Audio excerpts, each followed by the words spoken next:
So what's up guys, welcome back sa ating channel and matagal-tagal na rin bago itong huling vlog natin.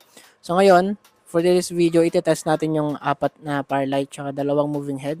So yung brand ng dalawang moving head is Ka-E-Beam 200. Naglalaro sa 3 to 6K yung bayad niyan, depende sa sale. So ngayon, itetest natin yung anim na yan na ilaw.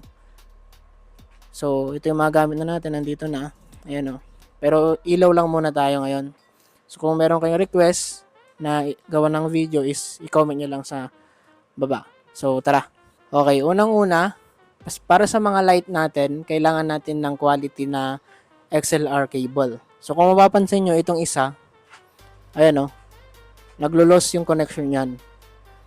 Kasi, itong XLR na nakalagay dyan, itong blue, is matagal na yan sa amin. Hindi pa yan natitignan, hindi pa yan napapalitan. So, siguro may defect na yan. Pero yung iba doon, yung mga black na dyan is napalitan na namin. Pero yung mismong XLR ng mga yan guys is generic lang. Yun yung mga nabibili lang sa gilid-gilid or sa mga palengke. Yung mga walang brand. So, kung gusto nyo ng mas quality XLR cord or cable, mas maganda na yung branded katulad ng Broadway, Live, ganyan. Tapos, ito yung ating moving head. Beam 200. Ito muna yung gagamitin natin. Bosca DMX 512. So ito, ang nakalagay dito is yung power light. Ngayon, ang problema ko is ito. Kasi, meron kami event dati, tapos nung umuwi na kami, is biglang nawawala yung power cord nito. So, hindi ko alam kung saan napunta, kaya ito yung gumagana. So, gagawan muna natin ng paraan. So, sa connection muna tayo, of course, yan yung sinasabi ko, XLR cord. Generic lang yan na cord guys. Kasi wala pa tayong budget para mag-upgrade ng mga branded. Pero may mga branded na tayong XLR cable. Katulad nito. Ito, Quantum. So, mas maganda yung may brand. And then itong cable natin guys na black.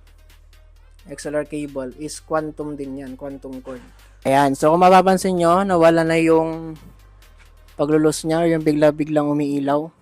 So, napalitan na natin yung cord niyan sa likod. Yung XLR. Pero ngayon, okay na siya. So, yun yung kahalagahan ng XLR cable ninyo guys. Kaya, advisable din na 3 hours or kahit 4 hours before the event is nandun na kayo sa event place para i-check lahat ng gamit nyo. No? Para iwas aberya sa mismong program. Dito naman guys, is nandito na tayo sa ating light controller. So, since apat yung ilaw natin, papagana natin tong scanner buttons hanggang 4, apat. So itatry natin siya, mga siguro mamayang medyo madilim. So itry natin. So gagawa na muna ako ng program, tapos itatest na lang natin mamayang gabi. Ayan guys, so gabi na. So okay na siguro to para i-test tong lights natin. So naka-on na yan. Unahin muna natin tong ating moving head.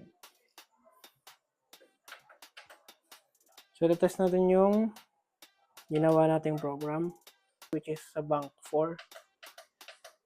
So, ito yung bank 4 na ginawa natin kanina. Yan o.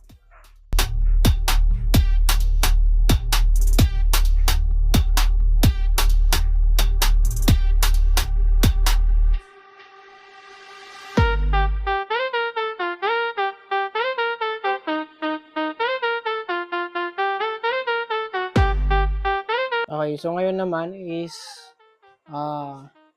i-test natin yung power light, tapos i-auto lang natin itong mga moving head. Pakita ko yung isa pang program. Yan o.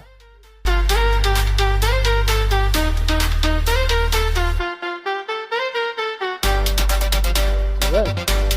So ngayon, test natin yung power light.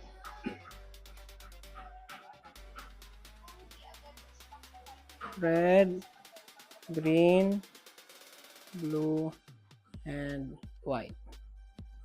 Try natin yung ginawa nating program, which is bank 7 at bank 8. So, yan.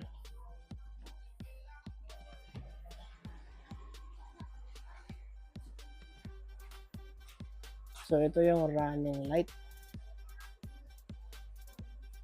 So, try nating bilisan.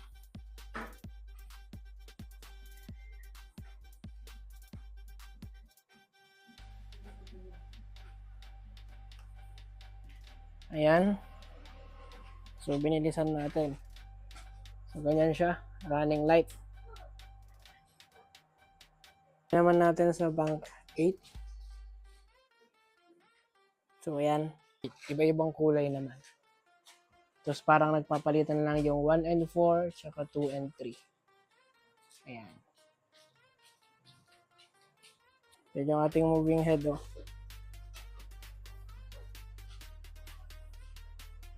Ayan. So, mini lang to guys, kaya hindi siya sobrang maliwanag, no? Ganyan lang siya kaliit, oh. Ayan ang kamay ko. Sobrang liwanag lang talaga ng firelight natin. Ano, pinilisan natin.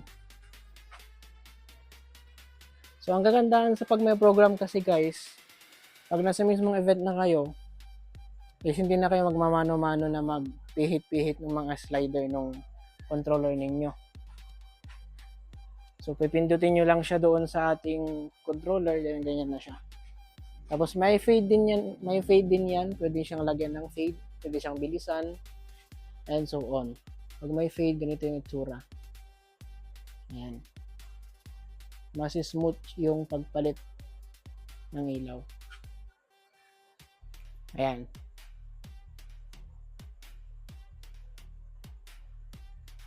Yun. So, yun guys, hanggang dito na lang. So, pinagpawisan pa ako sa paggawa ng video sa pag-vlog natin.